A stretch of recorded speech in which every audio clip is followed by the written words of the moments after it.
Dan kami telah terhubung dengan juru bicara KPK, Ali Fikri. Selamat sore, Pak Ali. Sore Mbak Rifana. Pak Ali, ketika Kepala Basarnas ditetapkan oleh KPK sebagai tersangka, apa sebetulnya peran yang bersangkutan nih dalam kasus pengadaan alat deteksi korban reruntuhan tahun 2023? Oke, baik Mbak Rifana. Perlu kami tegaskan, tentu ketika KPK menetapkan seorang sebagai tersangka, basisnya adalah kecukupan alat bukti ya dari proses gelar perkara. Kalau kemudian kami baca di pemberitaan terkait dengan prosedur, tentu prosedur ini telah kami patuhi ya.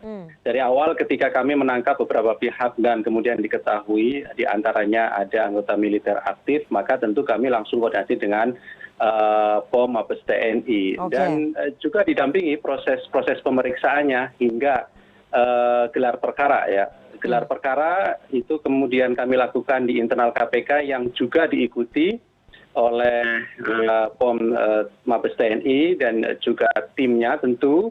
Di sana banyak diskusi, di forum gelar perkara itu banyak diskusi fakta-fakta yang ada dan kemudian disimpulkan bahwa ada 5 tersangka yang dapat ditetapkan berdasarkan alat bukti yang kami temukan pada proses permintaan keterangan sejumlah pihak. 3 swasta, warga sipil, dan 2 anggota militer aktif. Oleh karena itu, dari awal pun kami ikutkan POM Mabes TNI ini dalam rangka kami juga memahami ini ada 2 wilayah peradilan di sana, yaitu peradilan umum dan peradilan militer. Begitu. Artinya semua proses dari penyelidikan ke penyidikan sampai penetapan tersangka itu diketahui oleh POM Mabes TNI ya, Pak Ali ya?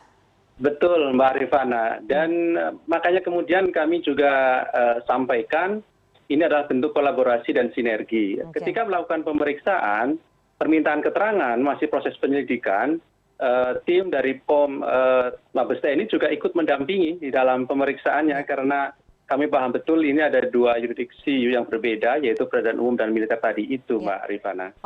Pada saat mau menetapkan tersangka, apakah kemudian pimpinan KPK sempat memberitahu ataupun berkoordinasi dengan Panglima TNI? Ya, saya kira kan di situ ada dari POM Mabes TNI, saya kira akan juga ada penyidiknya ya, yang kemudian turut kita berdiskusi di forum itu gitu. Kehadiran dari mereka tentu bagian dari representasi lembaga.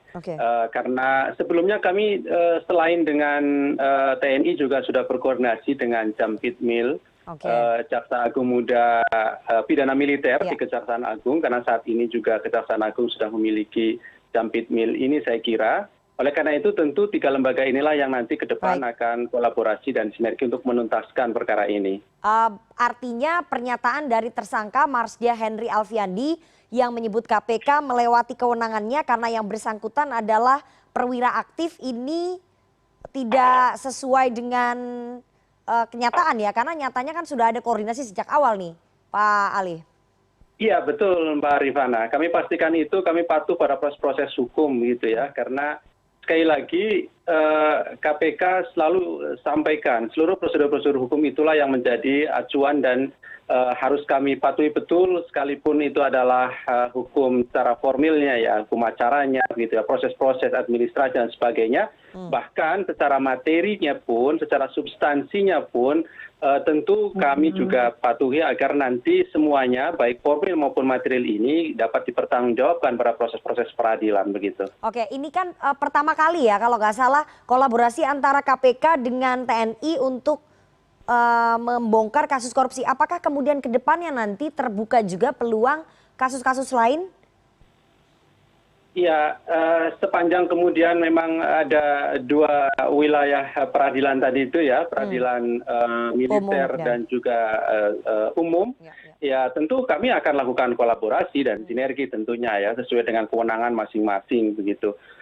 Karena sekali lagi pemberantasan korupsi ini kami yakin betul harus dilakukan bukan hanya oleh KPK tapi sinergi dengan penegak hukum lain, bahkan kemudian lembaga supporting lain seperti BPK, BPKP, PPATK dan lain-lainnya yang kemudian bagian dari proses upaya penegakan hukum lebih optimal begitu. Baik, terima kasih juru bicara KPK Pak Ali Fikri atas penjelasannya kepada CNN Indonesia Newsroom sore hari ini. Sehat selalu Pak Ali. Selamat malam Mbak Rifana.